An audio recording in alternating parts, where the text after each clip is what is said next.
Good morning, everyone. My name is Mighty Stream. I'm here today with the Hood Recovery Services. Hood stands for Hope Offered on Demand. I'm brought to you by the Hope Through Navigation organization. If you want to reach out to me, I want to remind you that you can reach me at recoveryofhope21@gmail.com. Today is a beautiful morning. The weather, there's been so many different types of weather patterns going on all over the world.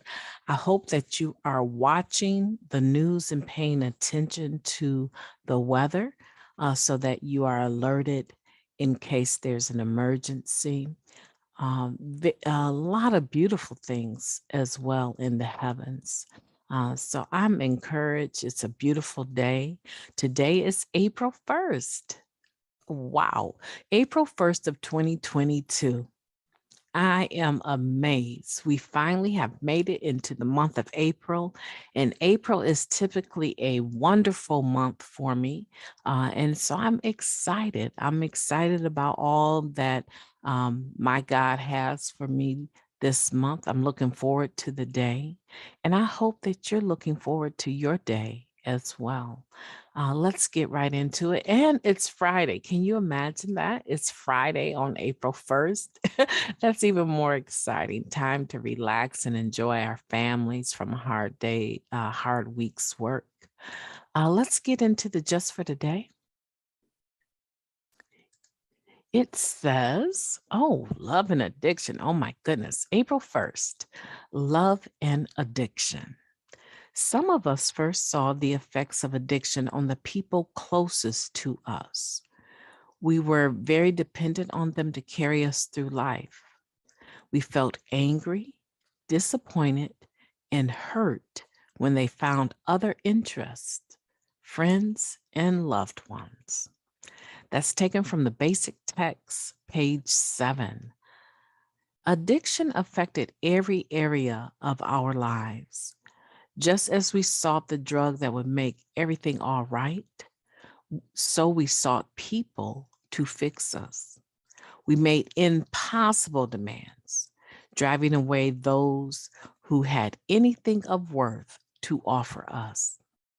Often, the only people left were those who were themselves too needy to be capable of denying our unrealistic expectations. It's no wonder that we were unable to establish and maintain healthy, intimate relationships in our addiction.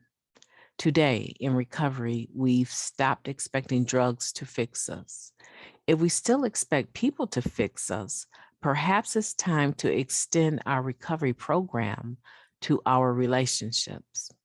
We begin by admitting we have a problem, that we don't know the first thing about how to have healthy, intimate relationships. We seek out members who've had similar problems and have found relief. We talk with them and listen to what they share about this aspect of their recovery. We apply the program to all our affairs, seeking the same kind of freedom in our relationships that we find throughout our recovery.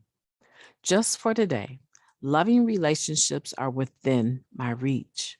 Today, I will examine the effects of addiction on my relationships so that I can begin seeking recovery. What a beautiful meditation for the month of April. Today is the beginning, right? The opening, the start of something beautiful and new, if you can grasp onto that. Today is the beginning. It's the beginning. Remember that. It's spring. It's time to enjoy new life. And in enjoying new life, sometimes we have to let some of the old life, not sometimes, all of the time. We have to let those negative things that have held us down, those negative relationships, those negative patterns that have held us back, we have to let them go. And in the process of letting them go, we may struggle, but we also have a history of positive things that have happened to us as a result of recovery to boost us, to encourage us to go forward and making the further needed adjustments in our life. So I want to encourage you today to remember that some of us, we were addicted not just to drugs, but we were addicted to the lifestyle. And the lifestyle brought certain types of relationships into our lives, unhealthy relationships. And I love the way that this piece today, it kind of integrates, right? It integrates our pattern of living, our pattern of relationships with our disease of addiction. And it says we may want to further, right? Let's see here. It said, we applied the program to all our affairs, seeking the same kind of freedom in our relationships that we find throughout our recovery. I love this. I love this because it's not saying that just because we stop using drugs, right, and we have found some freedom, that we have everything perfect. It said, no, we may want to apply this lifestyle of recovery further into our relationships. It says, if we still expect people to fix us, perhaps it's time to extend our recovery program to our relationships. And so that's a beautiful thing that we have the leeway or the room to admit that we don't have everything right. We may be covering and recovering very well in certain areas, but maybe we're finding out that we're relationship addicts. Maybe we're finding out that we're depending on people too much, and when they're not able to be there for us, we're not okay with that. We go through a form of depression or withdrawal directly related to not having that person being present. And I'm not talking about in this instance death, right, where we're grieving, but we may find ourselves grieving that they're no longer in our lives. You know, it says that up here, it says some of us first saw the effects of addiction on the people closest to us. We were dependent on them to carry us through life. We felt angry, disappointed, and hurt when they found other interests, friends, and loved ones. Yeah, and so I want to say to the newcomer and to the older person in recovery, the old timer, I want to say to you that this freedom is not free, right? I know you've heard that before, but Mighty Stream wants to emphasize that freedom is not free. I can think of some gifts that God gives, like uh, the breath that we breathe, right? Um, there's some other things that God gives us, but if we are not taking care of them, we can lose them. So, what I'm saying, we have to expend some energy, even in the free gifts, we still have to expend some energy to maintain them. And so, in reality, freedom isn't free.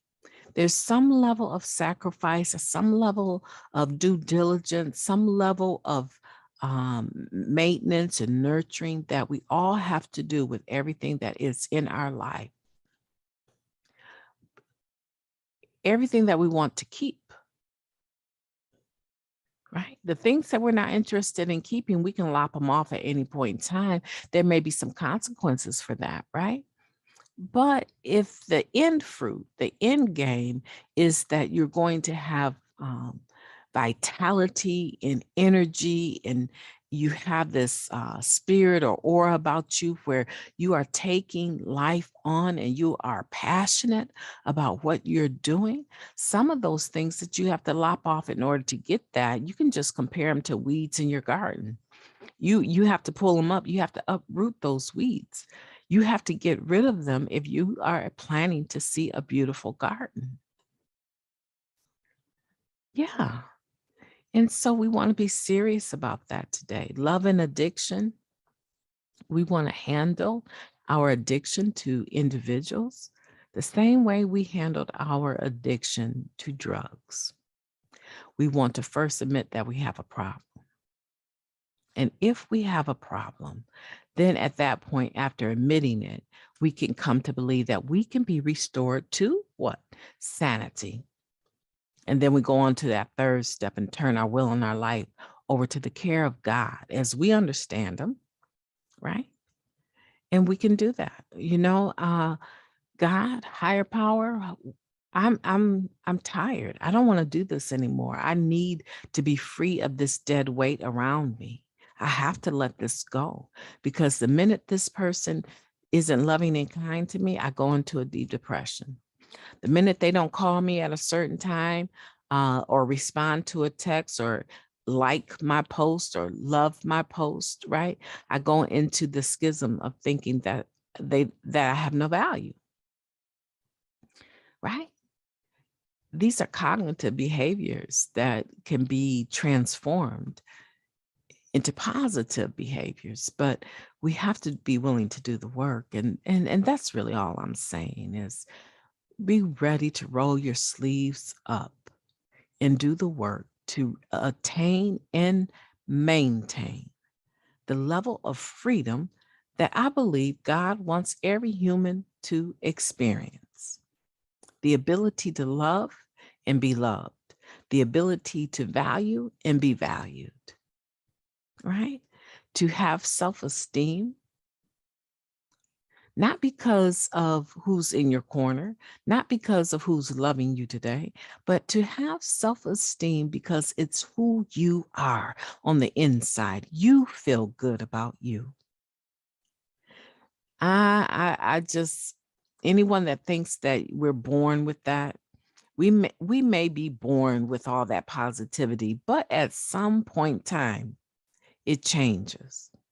It changes for us individuals in recovery and just individuals at large. It changes, right? If you think about that IP called the triangle of self-obsession, right?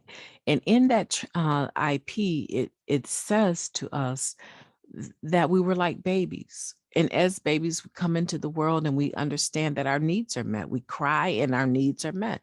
We don't really have this other form of communication other than crying and laughing, right? Or making faces when we're born. But as addicts, we seem to never grow out of that. We still are dependent on individuals to meet our needs.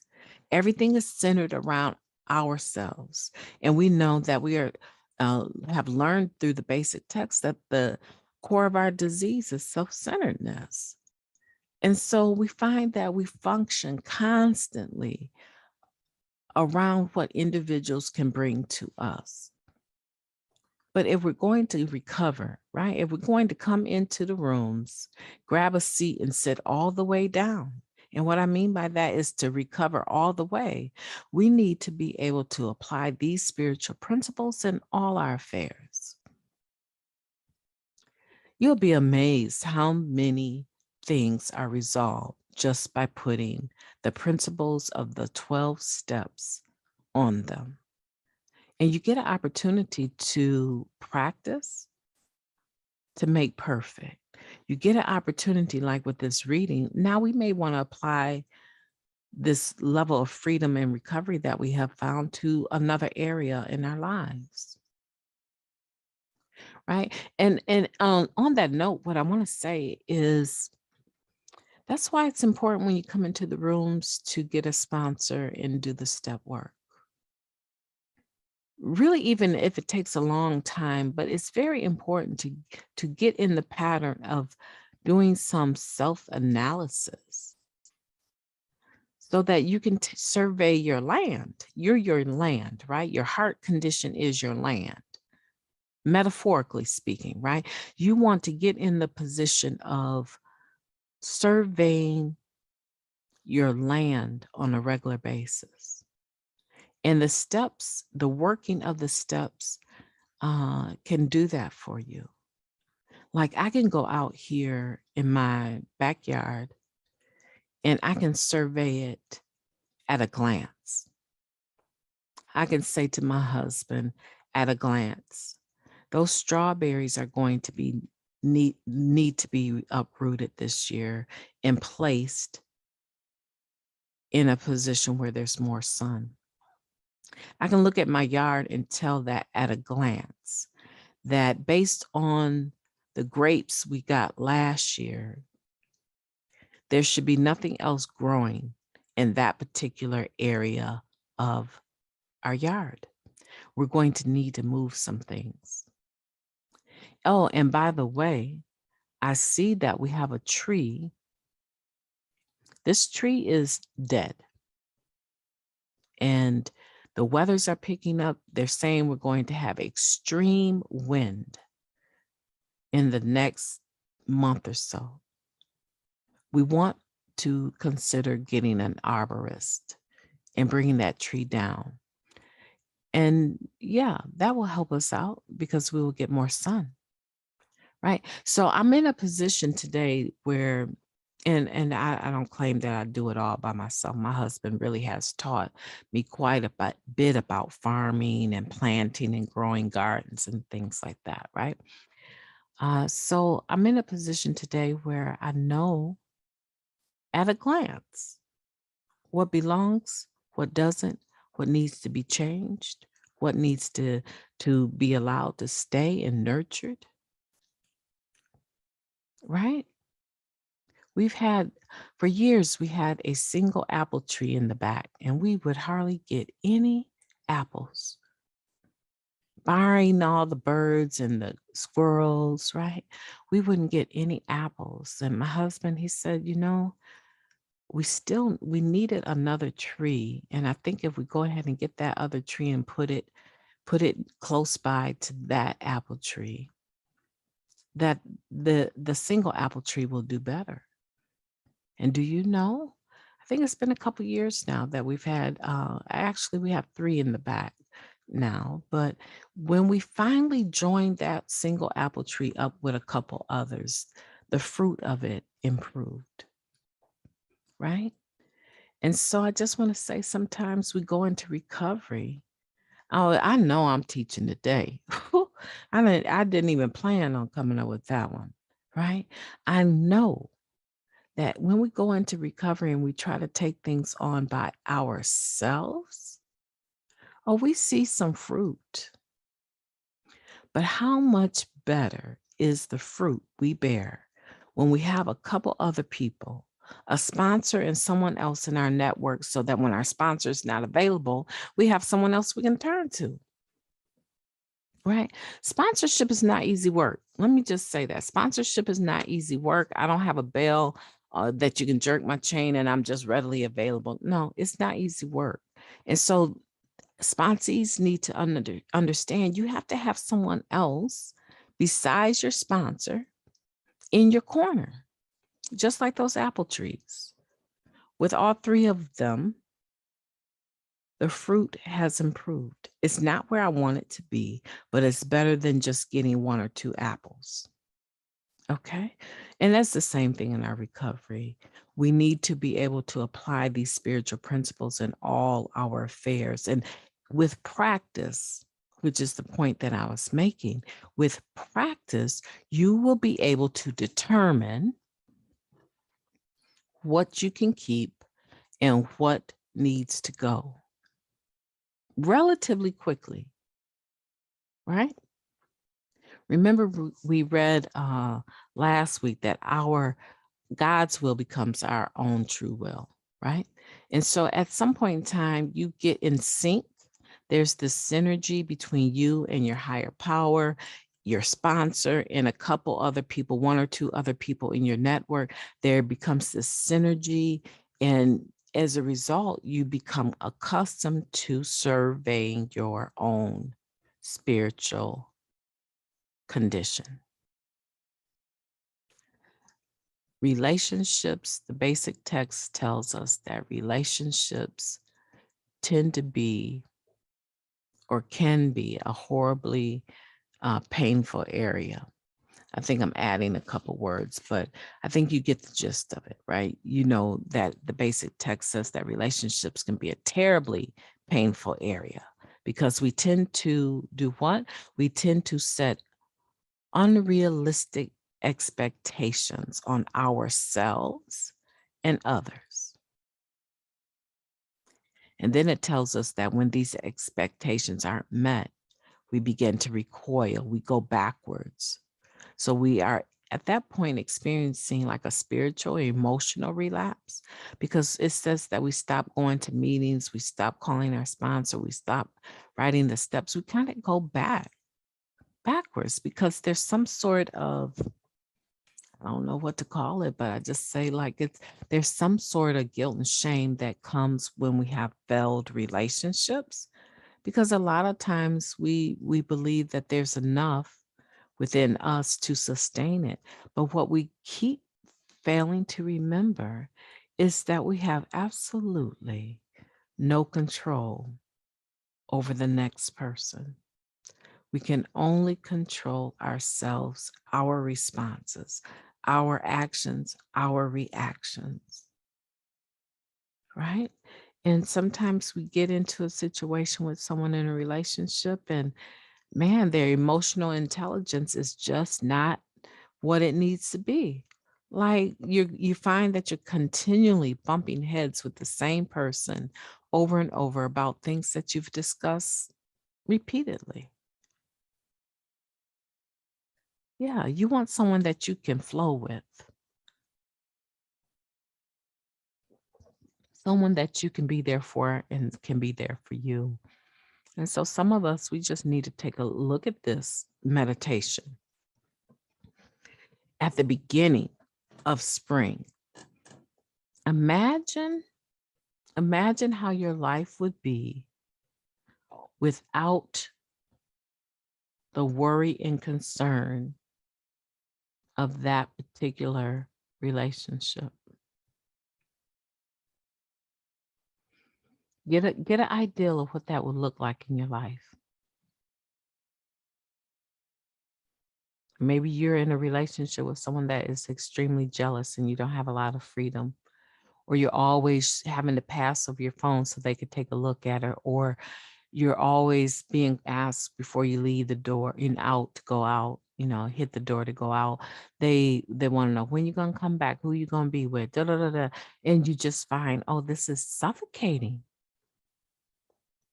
I haven't cheated on this person one time or given them the reason to even think that. But because they think about cheating, they think that you think about cheating. Isn't that something? They project their own selves onto you. Yeah, imagine what life would be like without having to deal with that a single day. You want to see what it feels like? Go get a hotel room over the weekend and stay in that hotel room and tell them I'm going on a spiritual meditative weekend. My phone will be off. I'll turn it on once a day to check if there's any text messages. But in general, this is where I'm going to be. And this is the room number I'm going to be in. If there's an emergency, come to the front desk and have them get me. But otherwise, I will have my phone off. And you tell me, after you take this hiatus, you tell me, how do you feel not having to deal with that pressure from that unhealthy relationship just for a day or two? And then now you can start imagining what your life would be like without that weight, that unnecessary weight of that relationship that you become addicted to, that person you become addicted to. Yeah. So I don't think even as a married woman, I don't have that form, that attachment to people like that anymore. I don't, and it took some letting go of some very unhealthy situations to get the mindset that I can be in a relationship, married, but single or simple minded in the sense that I keep it simple, right? The things that disturb me are the things that I know that I can take control of. And so today, I just want to encourage you. This is a long meditative recording, but I just want you to think about this just for today reading. I want you to think about it. I want you to play this again today. In fact, I want to challenge you to listen to this just for today reading a couple more times today. And I want you to survey your spiritual condition. And I want you to get out in your land, your spiritual land, and I want you to uproot, start pulling, right? Pulling up the weeds. There's going to be some weeds that are deeply rooted, and there's going to be some that you can pretty much pull them up with very little effort. But I want you to get started so that by the time what is meant to be in your garden, what is meant to be in your spiritual land is ready to grow, when the ground has been broken up and it's soft enough for it to grow out of this deep frost we've been in, I want for you to have done the work in advance of that. And then I want you to add a couple more apple trees, a couple more people to your network and watch the fruit. You know, in the beginning of the basic text, it says something that I always try to remember. Um, and it's on Roman numeral page 21. And it says the preface to the first edition. It says the full fruit of a labor of love lives in the harvest, and that always comes in its right season. Could it be that your labor of love, even though you had very good intentions, what you were trying to grow in your fertile ground couldn't even grow in your zone, right? You got the zone like Florida, right? Where you grow beautiful fruits and trees. And you've been trying to plant things that can only grow in colder weather, right? Or vice versa. You've been trying to plant things that don't belong in your zone, right? I don't know too many people in Michigan that grow oranges and lemons. I just don't, right? The zone. We have to consider our spiritual zone before we plant other people into our zone that they don't grow there, right? They don't. So think about that. Think about that. I'm very philosophical today about this reading, but the reading to me is very, very beautiful. I love it. My name is Mighty Stream, and I'm here with you today with the Hood Recovery Services, Hope Offered on Demand. You can reach me at recoveryofhope21@gmail.com. And let me close with the serenity prayer. God, grant us the serenity to accept the things we cannot change, the courage to change the things that we can, and the wisdom to know the difference. Just for today. Please and thank you. Make it a marvelous April 1st. It's Friday. It's April 1st. I'm excited, and I hope you're excited. Tomorrow I'll be on the radio show with Double A from The Touch, and we'll be discussing this program briefly. It's only like a 5 to 10 minute segment, but I'm looking forward to it. And I hope that you'll be able to tune in around 12:30. 12:30 Standard Eastern Time, April 2nd. I look forward to talking to you tomorrow morning. Just for today, make it a great April 1st.